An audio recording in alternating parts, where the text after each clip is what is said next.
Est-ce qu'il y a des infirmières ou des gens dans le médical? Levez voir la main. Ah, mais il n'y en a qu'une. Bon, bah, Karine, tant pis, c'est tombé sur toi. Ça t'arrive de faire... Ah, faut regarder, bah, relevez voir la main aussi. Si vous levez la main comme ça, je ne vous vois pas. Hein. Bon, voilà. Bon, Ruffin, je te connais. À mon avis, tu fais pas beaucoup de toilettes aux patients. Je crois pas. Hein.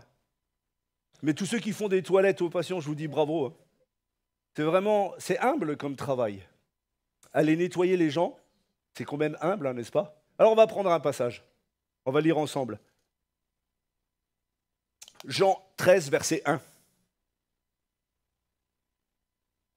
Avant la fête de Pâques, Jésus, sachant que son heure était venue de passer de ce monde au Père, et ayant aimé les siens qui étaient dans le monde, mit le comble de son amour, à son amour pour eux. Pendant le souper, lorsque le diable avait déjà inspiré au cœur de Judas, Iscariote, fils de Simon, le dessein de le livrer, Jésus, qui savait que le Père avait remis toutes choses entre ses mains, qu'il était venu de Dieu et qu'il s'en allait à Dieu, se leva de table, ôta ses vêtements, prit un linge dont il se ceignit. Ensuite, il versa de l'eau dans un bassin. Il se mit à laver les pieds des disciples et à les essuyer avec le linge dont il était saint. Il vint donc à Simon-Pierre, et Pierre lui dit « Toi, Seigneur, tu me laves les pieds ?» Jésus lui répondit « Ce que je fais, tu ne peux pas le comprendre maintenant, mais tu le comprendras bientôt. » Pierre lui dit « Non mais, tu ne me laveras pas les pieds. » Jésus répondit « Si je ne te lave pas, tu n'auras pas de part avec moi. » Pierre lui dit « Mais Seigneur, non seulement les pieds, mais encore les mains et la tête. » Il était gonflé, Pierre. Hein. Jésus lui dit, celui qui est lavé n'a besoin que de se laver les pieds pour être entièrement pur. Et vous êtes purs, mais non pas tous, car il connaissait celui qui le livrait. C'est pourquoi il dit, vous n'êtes pas tous purs. Après qu'il eut lavé les pieds et qu'il eut pris ses vêtements, il se remit à table et leur dit, comprenez-vous ce que je vous ai fait? Ça, c'est le titre de mon message. Comprenez-vous ce que je vous ai fait? Je crois que Dieu a déjà incliné mon cœur sur la Sainte Seine par rapport à ça. Est-ce qu'on comprend ce que Jésus a fait? Vous m'appelez Maître et Seigneur, et vous dites bien, car je le suis. Si donc je vous ai lavé les pieds, moi le Seigneur et le Maître, vous devez aussi vous laver les pieds les uns aux autres. Car je vous ai donné un exemple, afin que vous fassiez comme je vous ai fait. Amen. Le lavement des pieds est un geste... riche de symbolisme dans la parole de Dieu. Et pour la plupart d'entre vous, purée, je bégaye ce matin. Je vous assure, j'ai rien bu, hein. Que de l'eau, hein, c'est de la cristalline. Non, mais je le dis hein, quand même, il faut le savoir.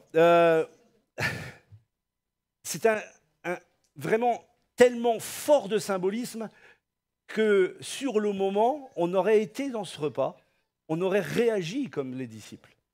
Mais qu'est-ce qu'il fait ? C'est complètement, pardon, mais c'est complètement à côté de la plaque de ce que nous faisons de ce qu'est un maître. Le maître ne se met pas en position d'esclave.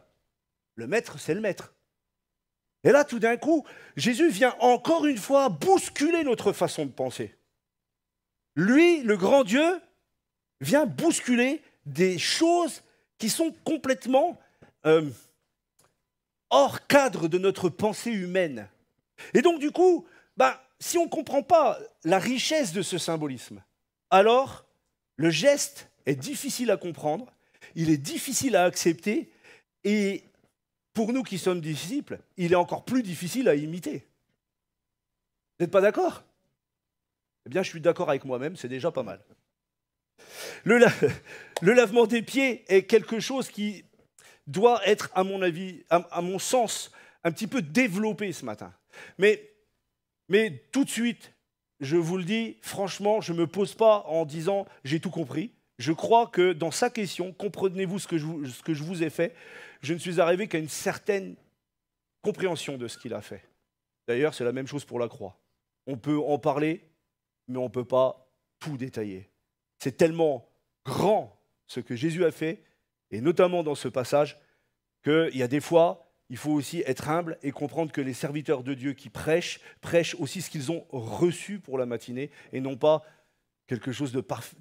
Il n'y a que Dieu qui nous expliquera réellement ce qu'a été le sacrifice de Christ dans la perfection. Amen. Laissons Dieu à sa place. Et pourtant, si nous comprenons, nous efforçons pas à comprendre un petit peu ce que Jésus nous a montré par cet exemple, si on ne s'efforce pas à le faire, alors on pourra pas comprendre. Si donc je vous ai lavé les pieds, le Seigneur est le Maître, vous devez aussi vous laver les pieds les uns aux autres. Je veux bien, quoi, mais j'ai déjà du mal à me laver les miens des pieds, alors pour aller laver ceux des autres, c'est compliqué. Frères et sœurs, il faut être clair avec nous-mêmes. Nous avons déjà tellement de mal, des fois, à guérir de nos propres blessures. On a besoin que Dieu nous lave, et qu'il nous porte, et qu'il nous bichonne, et qu'il nous amène. « Oh, ben ça va pas », et puis il nous caresse encore, et il nous emmène. Et des fois, on se réveille, on a 60 ans, et on commence seulement à être guéri. Frères et sœurs, le Seigneur nous montre quelque chose là qui est très simple. La guérison se trouve dans la mort à soi-même, en fait. Parce que ce qui nous fait avoir comment je dirais ça, ce qui nous fait avoir une difficulté à comprendre ce passage et une difficulté à poser. C'est un exercice d'alarme incendie. Ce qui nous fait vraiment avoir une difficulté à pouvoir imiter Dieu, c'est que parce que l'orgueil habite notre cœur. Comment aller? Parce qu'il ne dit pas laver. Imaginez-vous, tout à l'heure, on se dit, ok, on fait comme Jésus a fait. On va tous chercher des bassines. Ah, moi je veux bien laver les pieds à celui-là, mais celui-là, non. Celui-là, il m'a critiqué l'autre jour, alors non, celui-là, il a cassé. Il n'y a pas un frère là qui veut bien laver les pieds, machin? C'est comme ça qu'on est. Mais Jésus, il va laver les pieds à Judas. Jésus va laver les pieds à Judas. Alors qu'au début du passage, c'est marqué, pendant le souper, lorsque le diable avait déjà inspiré au cœur de Judas, Iscariote, fils de Simon, le dessein de le livrer. Jésus savait. Pourtant, il lui lave les pieds. Pourtant, il s'abaisse. Pourtant, il prend la bassine et il va lui laver les pieds. L'introduction solennelle à cette scène, eh bien, en fait, c'est une introduction à toute la passion qui arrive. Toute la passion de Christ qui arrive derrière. Tout ce qu'il va vivre. Tout ce qu'il va endurer pour moi, pour vous, pour l'humanité. Christ est des fois incompréhensible dans ses réactions, mais il est tellement grand. Le fait de s'être agenouillé, il est plus grand que les autres pour moi. Aucun prophète n'a fait ça. Personne. Il n'y a que le Fils de Dieu qui pouvait faire ça. Imaginons la scène. Nous sommes avant la fête de Pâques. Ah, pour les Juifs, c'est quelque chose, la fête de Pâques, à l'époque. Jésus, sachant que son heure était venue, comme il est marqué, alors il sait qu'il va aller vers le Père. Alors, la première chose qu'il fait, c'est d'aller s'enfermer dans une chambre pour prier, pour dire Dieu, s'il te plaît, donne-moi la force, donne-moi... Non, la première chose qu'il fait, c'est de réunir ses disciples et de faire un repas avec eux. Moi, si je savais que demain, là, il y en a un qui m'attend, et Dieu me dit, voilà, tu vas mourir pour mon nom, on va te mitrailler à la Kalachnikov, je peux vous assurer que je prierais beaucoup, plus que d'avoir envie de faire un repas avec vous. Vous êtes d'accord ou pas? Et lui, non. Lui, il a pris le temps de réunir ses disciples, il a pris le temps de réunir ses frères, ses sœurs, de les mettre là, et de partager avec eux. De partager sa passion qui allait démarrer. Waouh! Déjà là, si ça, c'est pas aimer jusqu'à l'extrême, il faut m'expliquer. Hein. Au cours de ce repas, sachant que le Père a remis toutes choses entre ses mains, il se met en réflexion et il dit, bah tiens, en plein milieu du repas, je vais me lever, hop, je me mets un linge autour des reins, je vais chercher une bassine, je m'agenouille, allez, enlève tes sandales, rac, et il commence à laver les pieds de l'un, de l'autre. On va arriver à Pierre, vous inquiétez pas. Mais là, pour l'instant, rien que l'image. Vous vous rendez compte? Ces gens ont vu Jésus ressusciter un mort. Ils ont vu Jésus ouvrir les yeux aux aveugles. Ils ont vu Jésus les toucher. Ils ont senti l'amour de Dieu tous les jours avec eux. Jésus était pour eux, dans la tête de tous les disciples, là, pour l'instant, ils n'arrivent pas à comprendre. C'est normal, on n'aurait pas compris non plus. Mais pour eux, Jésus, c'était le libérateur qui allait chasser les Romains d'Israël. Ils ne comprennent pas ça. Ça, c'est une position d'esclave qu'il prend là, à ce moment-là. Jean 10, 18, rappelons-nous que Jésus accepte librement d'être livré, vous vous rappelez? Il dit dans Jean 10, 18, « Ma vie, personne ne me l'enlève, mais je m'en dessaisis de moi-même, ou alors je la donne moi-même. Personne ne me l'ôte, mais je la donne de moi-même. J'ai le pouvoir de la donner et j'ai le pouvoir de la reprendre. Tel est l'ordre que j'ai reçu de mon Père. » Donc Jésus, tout ce qu'il a fait, Jésus, il l'a fait en toute conscience pour nous. Je ne sais pas si vous comprenez ce que ça veut dire. Ça veut dire que Jésus, s'il voulait, il n'allait pas à la croix. C'est lui qui a décidé d'y aller. Jésus, sur terre, jusqu'au bout, il dira « J'aime mes brebis qui se perdent ». Il dira qu'on est comme des brebis sans berger. C'est pour ça qu'il va à la croix. Parce que nous avons besoin du bon berger. Donc nous ne sommes que des hommes et des femmes avec nos limites. Et bien pour cela, je vous repose la question, Église de Béthanie. Est-ce que vous avez compris et est-ce que j'ai compris ce qu'il a fait en fait?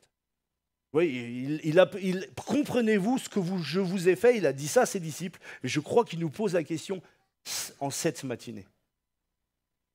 Tout le monde, nous les plus vieux chrétiens, je vais le dire, et je sais que je vais bousculer, mais on pense tous avoir compris ce que Jésus a fait. Et plus je lis le texte, et plus je ne comprends pas. Plus je ne comprends pas que le maître ait décidé de s'agenouiller devant sa créature. Il est le créateur quand même. Alors, il faut m'expliquer. Eh bien, on peut en retirer un sens. Mais comprendre complètement ce qu'il a fait, bah écoutez, peut-être avez-vous un éclaircissement plus grand que le mien. En tout cas, et ce sera mon premier point, c'est un geste très difficile à comprendre. C'est pas un geste simple. Allez, on imagine encore un peu la scène.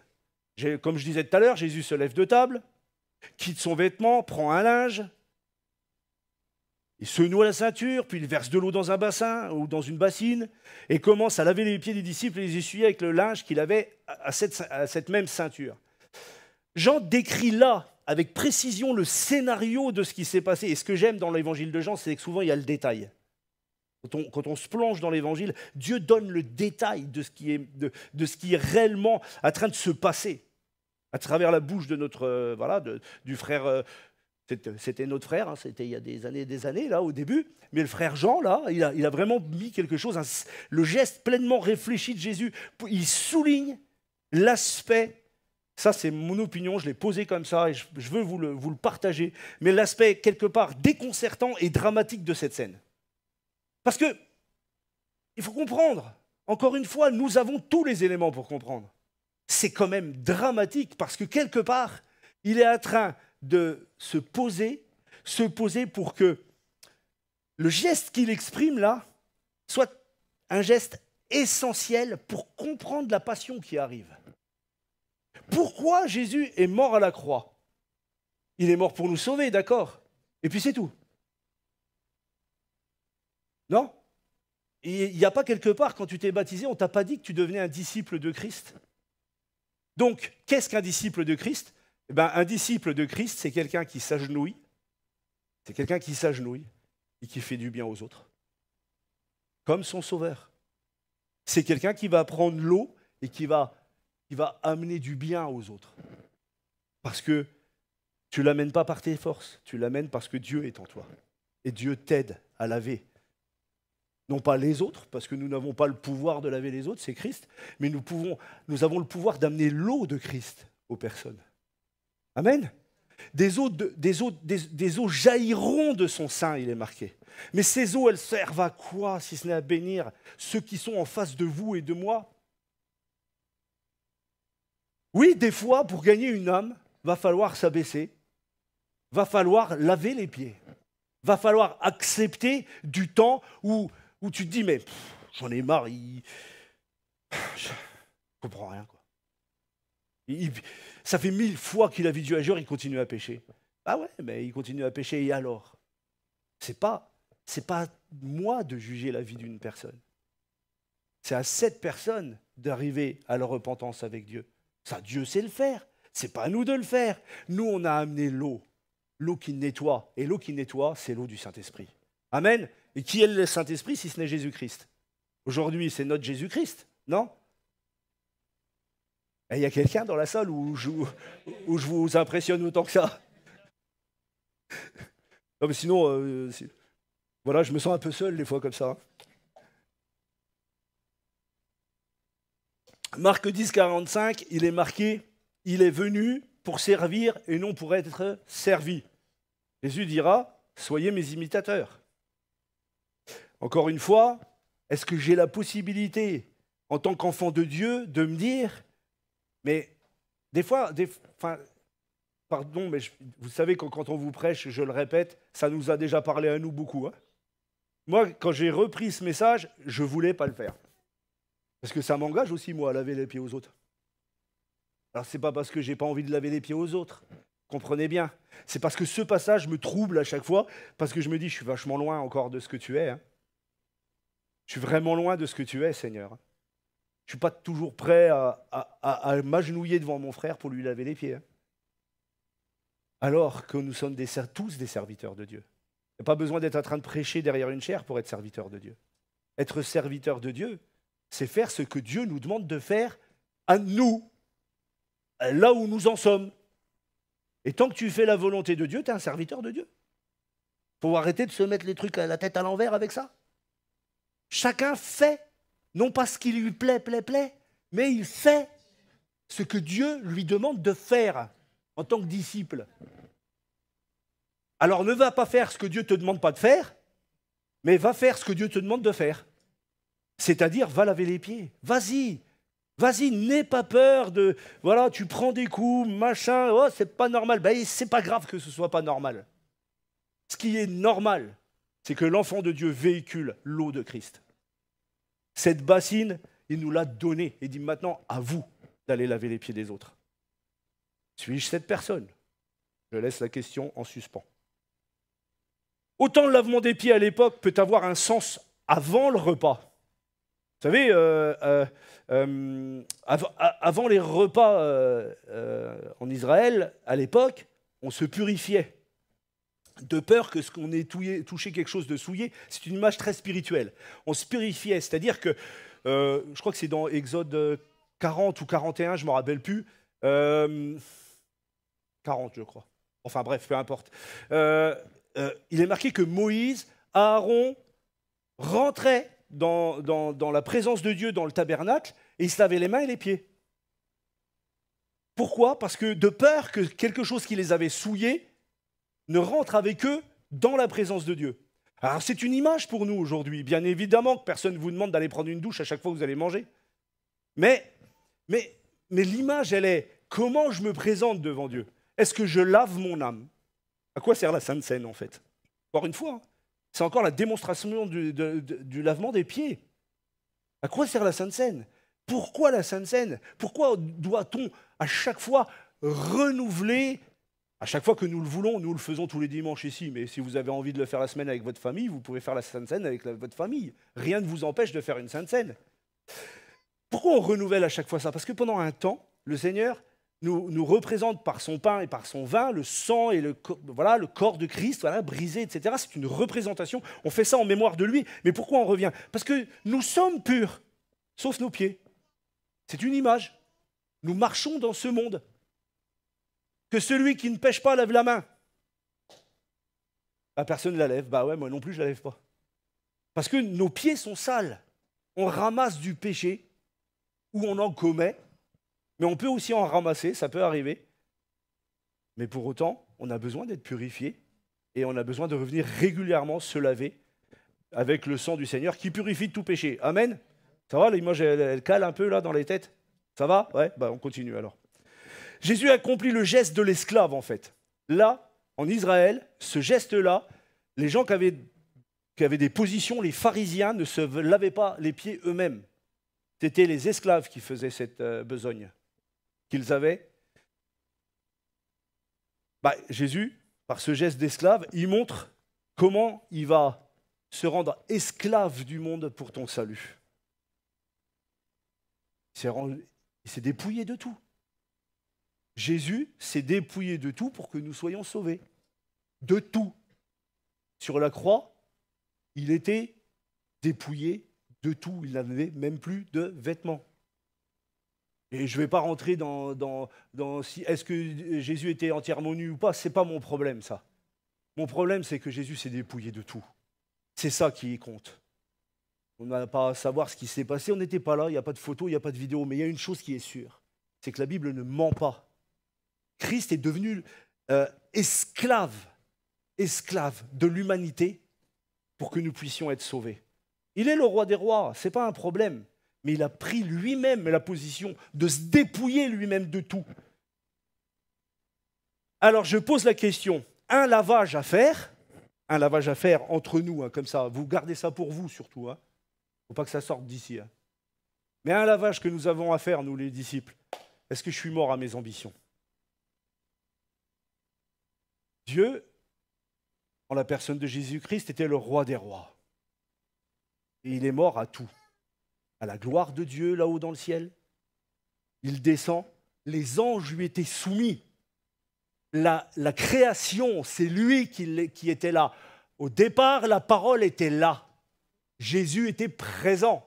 Il a fait le ciel, la terre, tout a été fait par lui. Il a décidé de se dépouiller de tout. Est-ce que moi, je pose la question, est-ce que je suis capable maintenant de dire, maintenant mes ambitions, elles sont là et elles te sont présentées, Seigneur. Celles qui sont pour toi, tu les mets en haut, les autres, tu les dégages. Est-ce qu'à chaque fois qu'une petite contrariété, quand elle arrive dans ta vie, là je parle aux disciples que nous sommes, nous servons tous dans la maison de Dieu, ceux qui servent dans la maison de Dieu par exemple, voilà, c'est pas écrit, mais si on te donne un service, c'est une gloire pour Dieu, non ? Pourquoi toujours en vouloir plus ? Plus.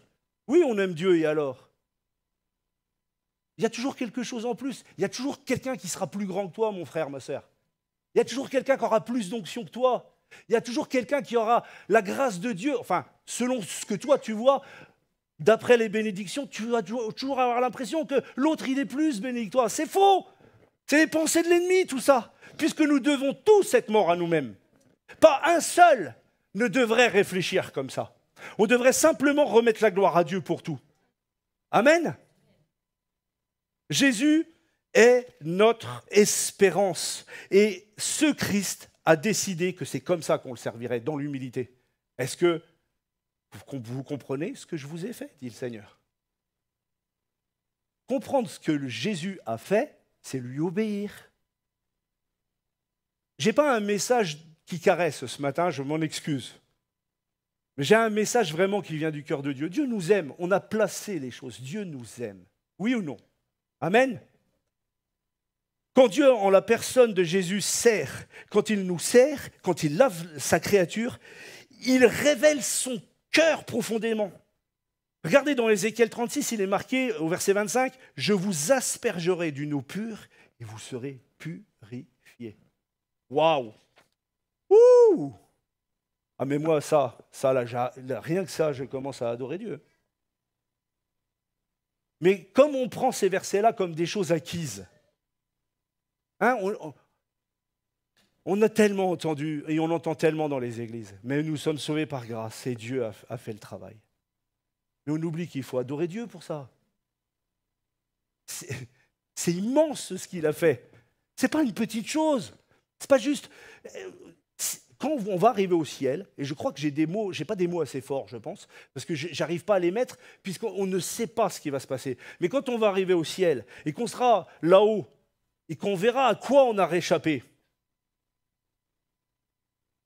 là, tout d'un coup, on va comprendre. Hein.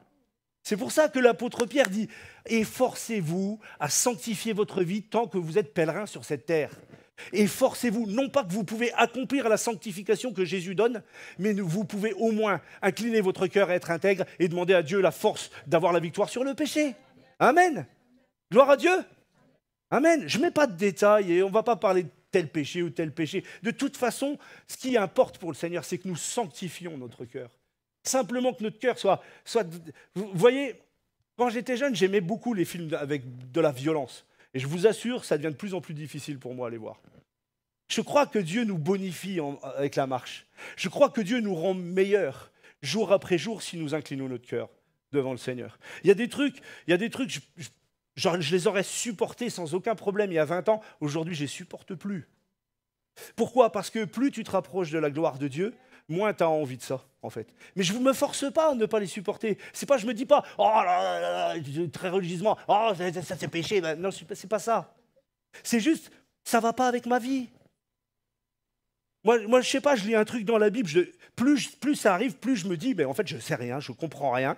Je suis vraiment petit, quoi. Et de plus en plus, je me dis, mais Seigneur, fais-moi réfléchir comme tu dis, comme un enfant. Si tu dis, il faut faire ça, bah alors je fais ça. Aide-moi à ne plus à intellectualiser la parole, mais à la vivre. Donc le deuxième point, alors le premier n'est pas fini, mais enfin...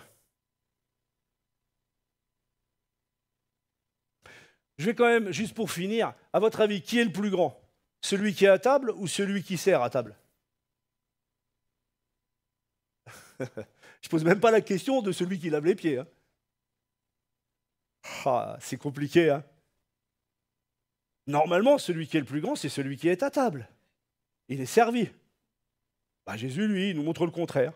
Luc 22, verset 27, il dit « Moi, je suis au milieu de vous, comme celui qui sert. » Alors, voilà, quand tu rentres dans le royaume de Dieu, pourquoi c'est difficile notre changement ?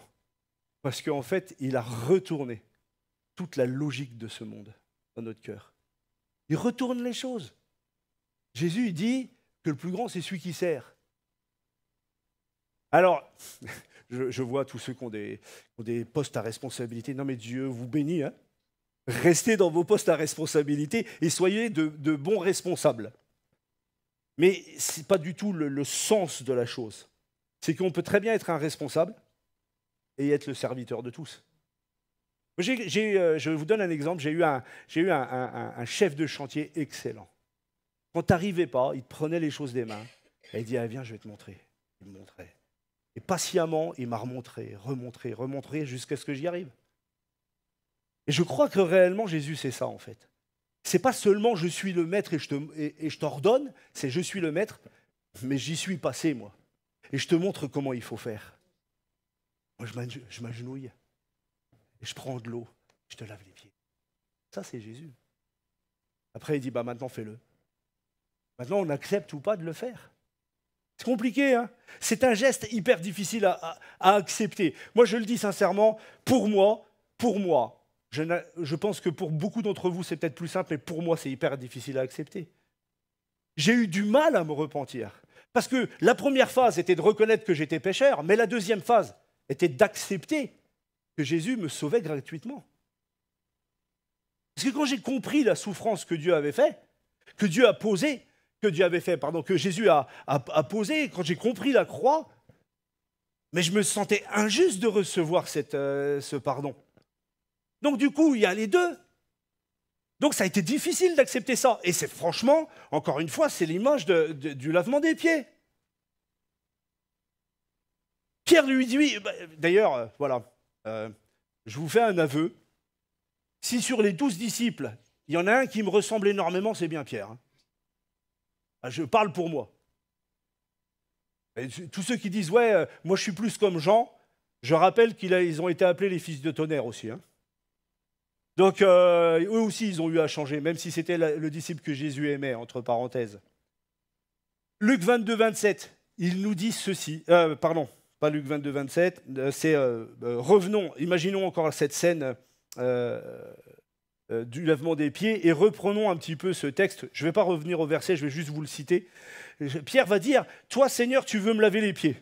Et Jésus lui déclara « Ce que je veux faire, tu ne le sais pas maintenant. » Tu ne le sais pas maintenant, plus tard tu le comprendras. Et Pierre lui dit, tu ne me laveras pas les pieds, non jamais. Alors, écoutez-moi bien, Jésus nous aime, on a posé la chose. Vous êtes d'accord avec moi ? C'est important d'entendre ça. Parce que je crois que des fois, on est bloqué dans notre vie spirituelle parce qu'on n'a pas pigé ça en fait. Il a dit à Pierre, si je ne te lave, si je ne te lave pas, tu n'auras point de part avec moi. Ça veut dire quoi ne pas avoir de part avec Jésus? Il est en train de lui dire, si tu n'acceptes pas gratuitement, si tu n'acceptes pas que je vienne te laver les pieds, alors tu ne seras pas sauvé. C'est ça qu'il est en train de dire. Si tu n'acceptes pas ma croix, si tu n'acceptes pas le don gratuit de Dieu ce matin, eh bien tu ne seras pas sauvé. Mais on va plus loin. Si tu n'acceptes pas le sang du Seigneur, tu ne seras pas pardonné. Si tu n'acceptes pas l'Esprit de Dieu ce matin, tu ne seras pas renouvelé. C'est ce que Jésus est en train de dire à Pierre, mais il nous le dit à nous. Je repose la question, comprenez-vous ce que je vous ai fait, dit Jésus. Est-ce que je comprends réellement que Dieu veut que j'accepte son sacrifice? Dieu parle à quelqu'un en ce moment, et je te le dis de la part du Seigneur. Arrête de dire au Seigneur, Seigneur, encore une fois j'ai péché, encore une fois j'ai péché. Dis au Seigneur, pardon Seigneur, et aide-moi à sortir de ce péché. Ça c'est le Seigneur qui te parle. Pierre juge donc la situation avec les normes humaines. Alors c'est là où je ressemble beaucoup. Il refuse d'accepter ce geste d'abaissement. Vous êtes d'accord avec moi? Mais qu'est-ce qu'il dit en fait? Il lui dit rien de mal. Wow, rappelez-vous, il a reçu par révélation que c'était le Fils de Dieu, Pierre. Non mais il faut se rappeler ça. Mais dans l'âme, là, dans sa réflexion intellectuelle, ça bataille, ça. Il ne sait pas où il en est. D'un côté, il est le Fils de Dieu, et moi, je vais me laisser laver les pieds par le Fils de Dieu, mais je devrais être à plat ventre devant toi. C'est ça qui se dit. Pierre, il l'aime. Il aime son Sauveur. Il l'aime tellement fort qu'il en est, comment on dit, je cherche le terme, je ne me rappelle plus, maladroit, peut-être. Il ne sait pas comment lui parler pour lui dire mais moi je t'aime, mais comme si Jésus ne savait pas qu'il l'aimait. Mais Jésus ne lui dit pas. Il lui dit pas, mais tu peux pas, je ne te reproche pas que tu m'aimes. Sauf que tu n'as pas compris comment m'aimer. Et c'est ça notre problème, frères et sœurs, à tous. C'est que nous aimons avec notre âme, avec nos sentiments, nos bons sentiments. Oh, mais l'amour, c'est ça. Je défends mon enfant, je défends mon frère, ma sœur, c'est très bien. Mais Dieu veut que Pierre, je veux que tu m'aimes dans l'esprit, que tu comprennes que pour aimer réellement, il faut mourir à soi-même. Il faut mourir à soi-même. Pour aimer réellement, il faut que tout ce qui est de cette terre passe après Dieu. Et pour ça, il faut accepter ce que Jésus a fait. Jésus a dit à Pierre, clairement, tu n'auras pas de part avec moi si je ne te lave pas.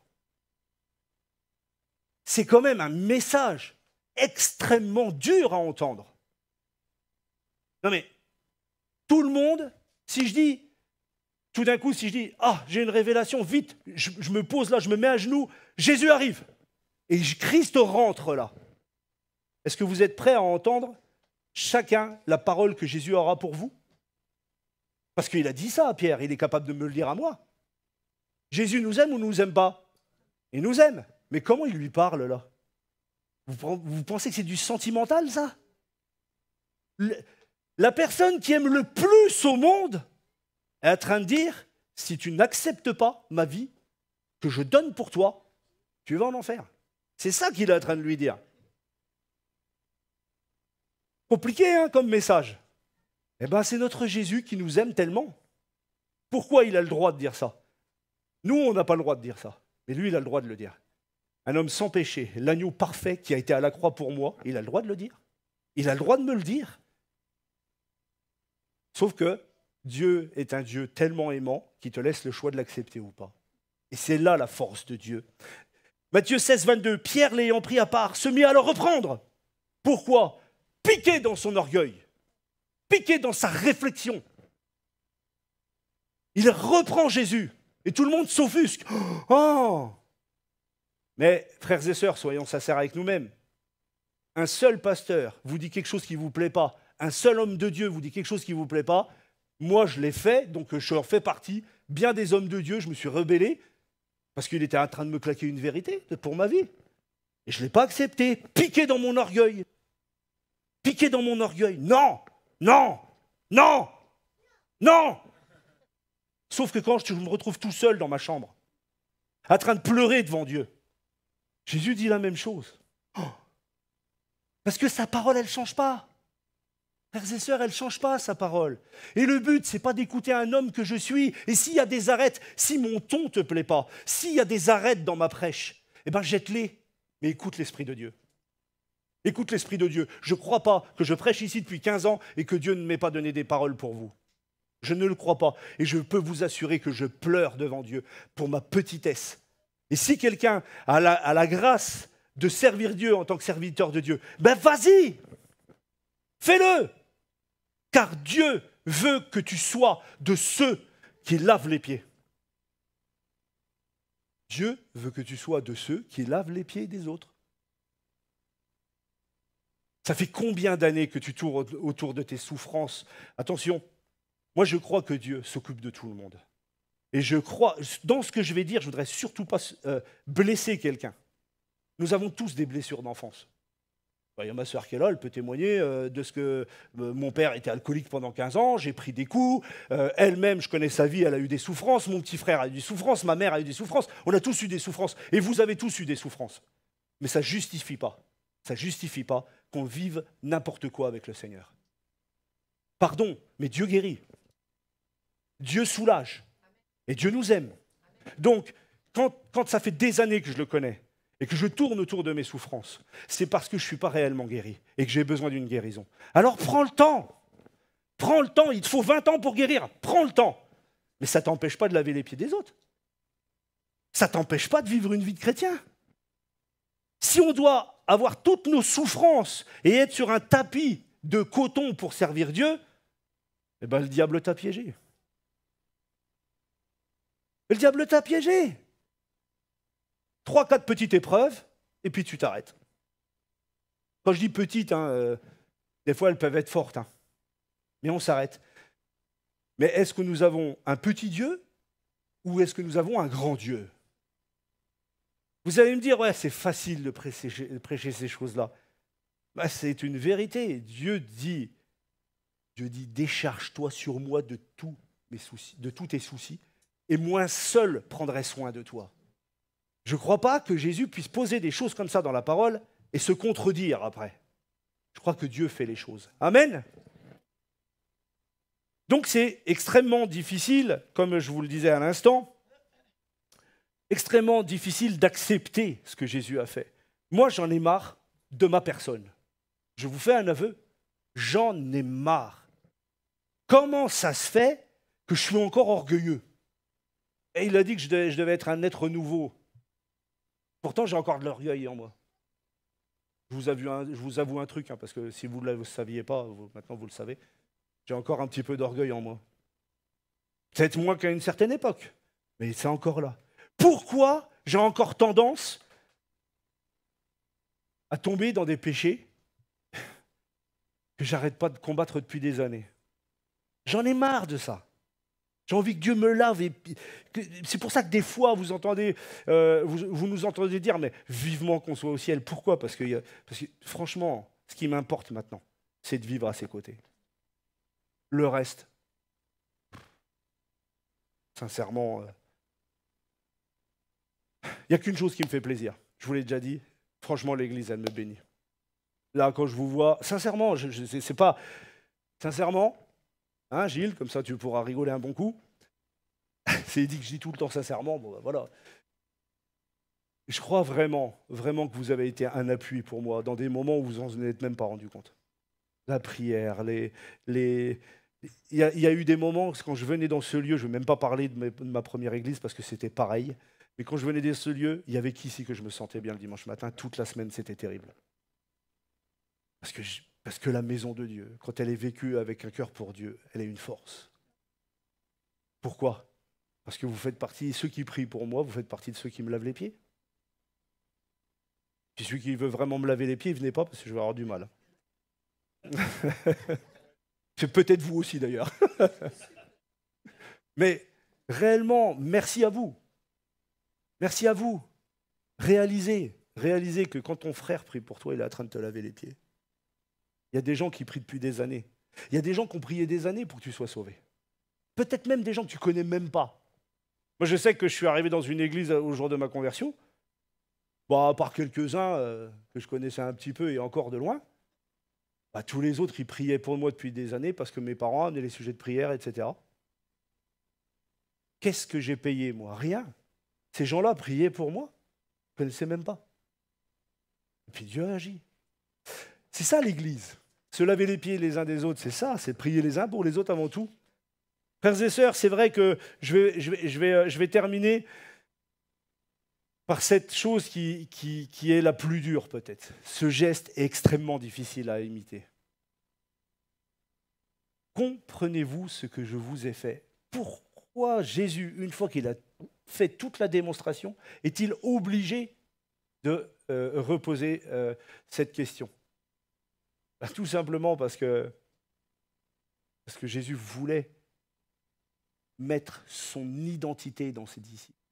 Et son identité, c'est celle-ci. Le geste de Jésus est à imiter. Et pourtant, ça ne fait qu'anticiper le plus grand des commandements, qui est lequel? Je pose la question à l'Église. Non. Je n'ai pas l'interprétation. Hein. Voilà. Avant, tu aimeras ton Dieu. Hein. Et après, voici, je vous donne un commandement nouveau. Aimez-vous les uns les autres. À ceux-ci, tous connaîtront que vous êtes mes disciples. Ça n'anticipe que cet ordre de Dieu.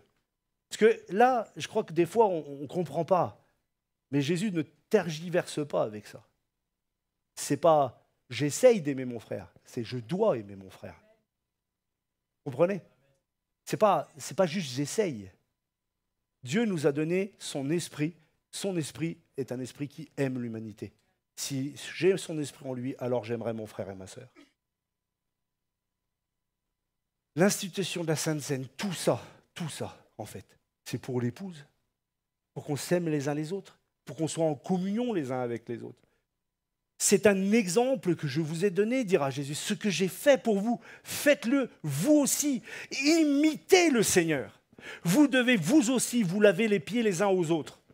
Alors, ok, on ne va pas aller chercher des bassines. On est d'accord? On ne va pas tous tout d'un coup se mettre à se laver les pieds les uns des autres ce matin.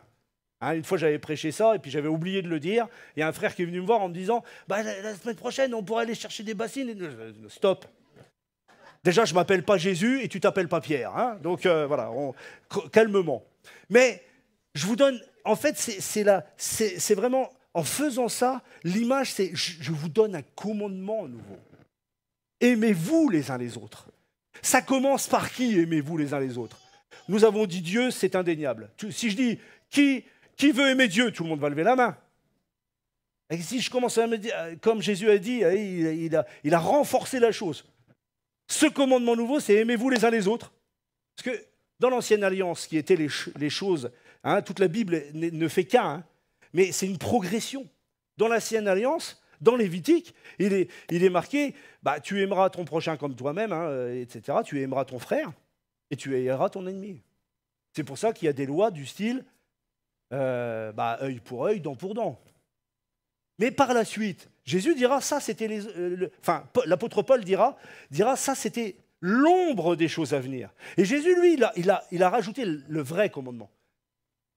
C'est aimez-vous les uns les autres. Et le pire, c'est qu'en s'aimant les uns les autres, enfin le pire, non, le meilleur, en s'aimant les uns les autres, eh ben, le témoignage se coule tout seul. Parce qu'il dit à ceux-ci, tous connaîtront que vous êtes mes disciples.